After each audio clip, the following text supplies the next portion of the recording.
Chapitre 1 – Les fondations de l'EVJF-EVG. Ce premier chapitre est crucial pour poser les bases de l'événement et s'assurer que tout le monde est sur la même longueur d'onde. 1.1 Définir l'esprit de l'événement.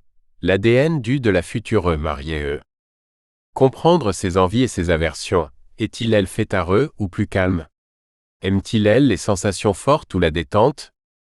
Imaginez organiser une fête surprise pour quelqu'un qui déteste les surprises, ou une virée en discothèque pour un amoureux du calme.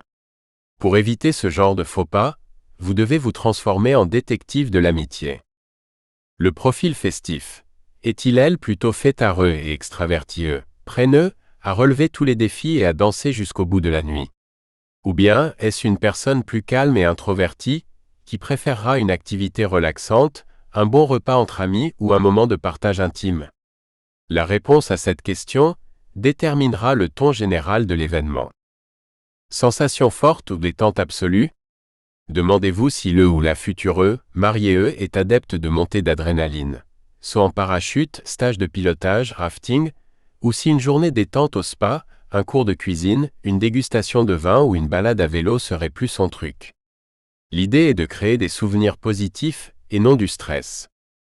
Ses centres d'intérêt et passion. Au-delà des activités purement EVJF-EVG, pensez à ses passions secrètes ou connues. Est-il fan de jeux de société, de sport, d'art, de musique, de nature, de gastronomie? Intégrer un élément lié à ses centres d'intérêt montrera à quel point vous la connaissez et appréciez. Les non négociables. Il y a souvent des choses que la personne déteste absolument. Que ce soit les déguisements ridicules, les gages humiliants en public, un type de cuisine spécifique ou même un lieu précis. Discrètement, renseignez-vous sur ces lignes rouges à ne pas franchir. Le but est de célébrer la personne, pas de la mettre mal à l'aise. Le rôle des proches. Si vous avez des doutes, sollicitez discrètement l'aide des proches qui connaissent bien le ou la future mariée, comme sont sa partenaire, ses frères et sœurs ou d'autres amis très proches. Ils pourront vous donner des indices précieux. En collectant ces informations, vous pourrez construire un événement sur mesure qui ressemble vraiment au ou à la future mariée, garantissant ainsi un moment inoubliable et plein de joie pour tout le monde. La personnalité de la future mariée. L'événement doit lui ressembler et non être une surprise désagréable.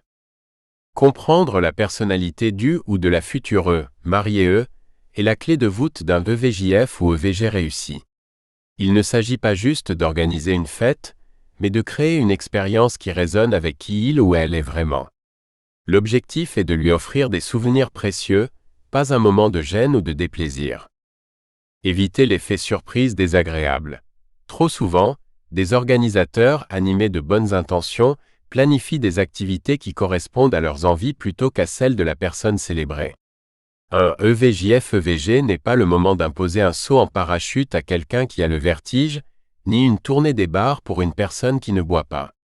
Si la surprise est totale pour la future mariée, assurez-vous qu'elle soit positive et bienveillante. Adaptez le niveau de folie. Certains ES adorent les déguisements extravagants et les défis en public, tandis que d'autres préfèrent une ambiance plus intime et des activités discrètes. Est-il du genre à rire de tout, même des situations un peu ridicules, ou est-il plus réservé et soucieux de son image? Adaptez les gages, les défis et même l'ambiance générale à son tempérament. Privilégiez le confort émotionnel. L'EVJF-EVG doit être un moment de joie et de